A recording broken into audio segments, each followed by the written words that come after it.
This is a brilliant documentary which explains why Jews do some things which to others may seem very odd. Just 8 days after the birth, it's the circumcision of Aryeh's son, and the community is invited.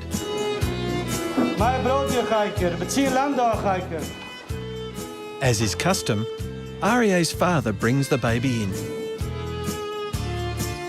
The ritual cut is performed by a man specially trained in this most sacred of Jewish rites.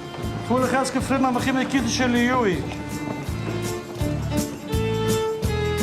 circumcision is the covenant, physically binding the Jewish child to God. Some find the idea of circumcision totally abhorrent. But this part of the tradition, it's get rid related. of it. Circumcision, that's last century, last millennia. Get rid of it. And there are even groups that are demonstrating against circumcision here in the UK, in Golders Green, only last week. With Justice for Man in Golders Green, protesting against infant circumcision. And I'm very glad I had this opportunity to contribute, because I feel very strongly about it. And I too feel very strongly about the right that a Jew has to circumcise his son, as I have done with mine and my father did with me. The reality is I don't expect anyone from outside the religion to understand why we do it. But we do have to protect our right to perform circumcision.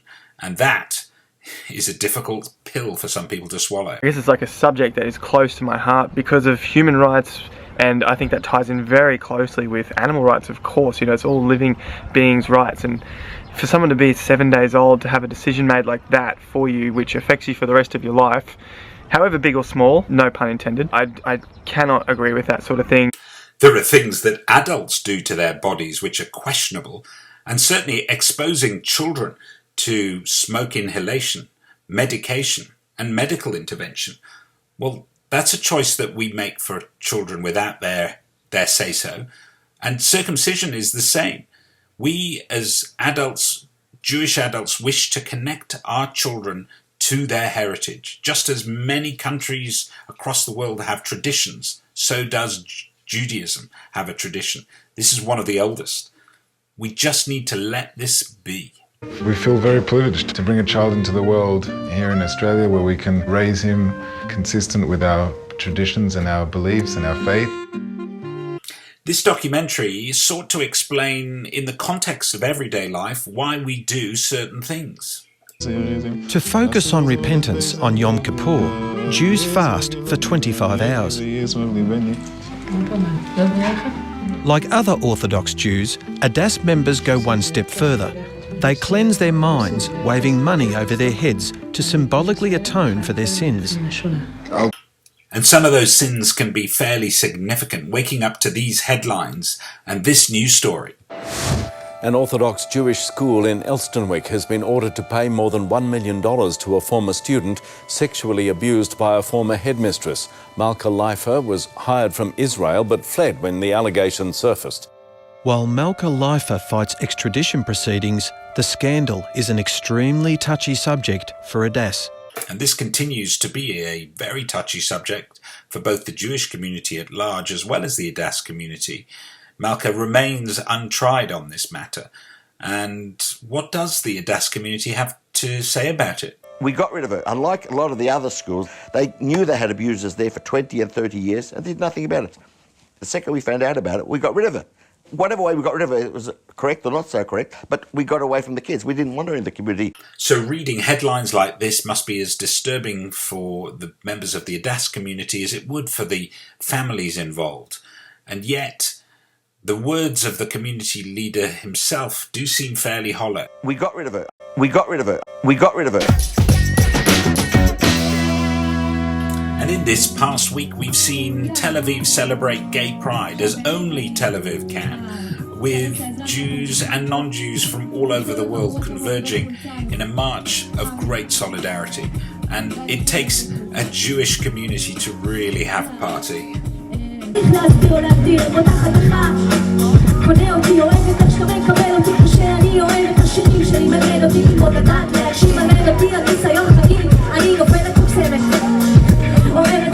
הנסיבות היו שונות, אולי היינו יחד, אתה נשאר לצידי, ככה או ככה, אוהבת איך שאתה מסתכל על החיים, אוהבת שאני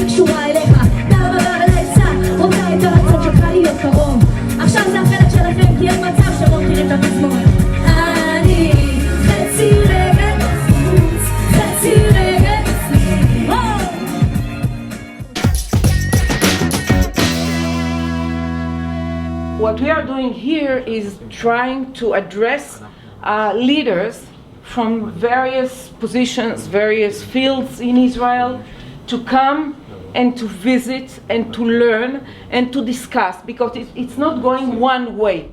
What this lady's referring to is the future potential for Jewish leadership across the world, where we bring together the Jewish Orthodox as well as the not-so-Orthodox, because we can live together and respect each other's opinions. We can also bring together Israeli culture and Jewish culture from across the world. Gesher is all about that. The goal of Gesher Leadership Institute is to narrow the gap between different sectors in Israeli society, but also to narrow the gap between the Jewish people in Israel and the diaspora Jewry. We recruit influential people from different fields: economic, academic, culture. Haredim, Chilonim, Datiyim. And that in and of itself is one of the goals of the group. That these communities bond, form relationships, and have a place and a space for dialogue. It's less easy. I live in my community in Israel, in Tel Aviv, which is mostly left-wing. המפגש הקרוב הזה מוריד המון סטריאוטיפים, המון מתחים שמפריעים לשיח שהוא ישיר, כנה. I don't feel that I changed my political views, but I think when you talk to people, you realize that it's not just good and bad. It's always more complicated and it has different layers. יש הרבה כנות במפגשים האלה. Is this the Jewish people as one? We all live in a global Jewish community, and whatever we decide affects not only us back in Israel, but Jews all around the world.